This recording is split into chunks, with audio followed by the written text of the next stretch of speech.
Decreta México fin de la emergencia por COVID-19.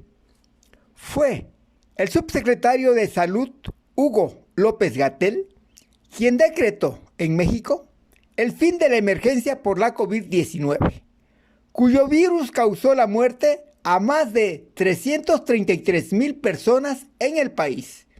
Esto luego de la declaración hecha por la Organización Mundial de la Salud, OMS, a través de su director, Tedros Adhanom, quien consideró que 2023 podría ser el año en que se declare el fin de la emergencia por COVID-19 en el mundo. Por lo que el subsecretario de Salud aseguró que en México se cumplían desde hace varios meses las condiciones que analizó la OMS para dejar de determinar al COVID-19 una emergencia de salud a nivel internacional y así poner fin a la emergencia decretada desde el pasado 30 de marzo, para lo cual el presidente Andrés Manuel López Obrador firmó un decreto para derogar el anterior. López-Gatell destacó que las condiciones que llevaron a que el gobierno federal estableciera que el COVID ya no es una emergencia sanitaria son: en México se ha llegado al 95% de inmunidad, disminución de casos, hospitalizaciones y muertes, además de que las nuevas variantes de COVID-19 son menos virulentas y el tratamiento médico de las personas tiene mayor capacidad. La ola 5 y 6 fueron menores en cantidad de casos, comparadas con la 4, en la que empezó a predominar Omicron.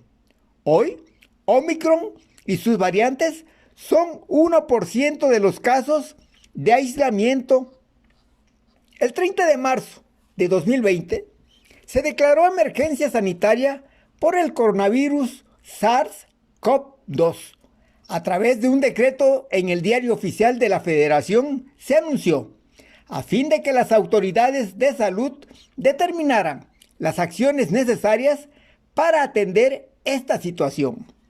Entre las medidas llevadas a cabo por autoridades de salud contra la COVID-19, la Jornada Nacional de Sana Distancia, en donde nació un personaje durante la pandemia, Susana Distancia, a fin de que la población tomara conciencia y siguiera las indicaciones para evitar contagios por COVID-19. Así también, quédate en casa, y se ordenó suspender por un mes las actividades no esenciales en los sectores públicos, privado y social, a fin de evitar aglomeraciones y la propagación del virus.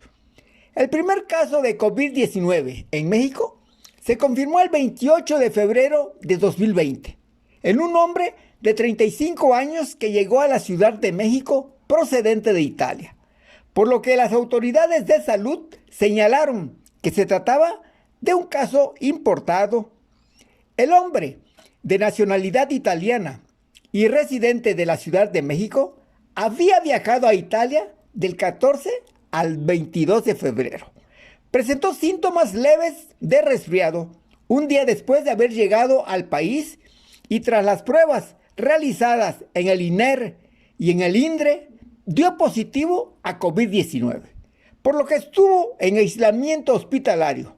El primer paciente tuvo contacto con 9 personas, 8 de ellas asintomáticas.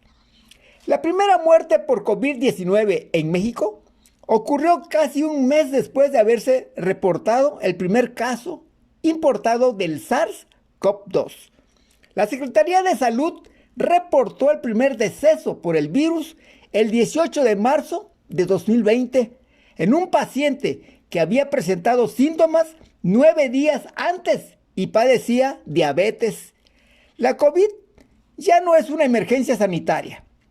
Han pasado 1,191 días, 3 años y 3 meses, desde que la Organización Mundial de la Salud, OMS, decretara la alarma el pasado 5 de mayo de 2023, cuando ha dado por finalizada. En México, el virus causó la muerte a más de 333,000 personas en solo 1,191 días, 3 años y 3 meses. La COVID cambió el mundo y ha cambiado a todo. Ha sido mucho más que una crisis sanitaria, que ha causado graves trastornos económicos, interrumpido el comercio y las industrias, cerrando negocios, escuelas, restringiendo todo y hundiendo a millones en la pobreza. En tanto, los gobiernos nacionales e internacionales hoy, en 2023, peleándose el poder.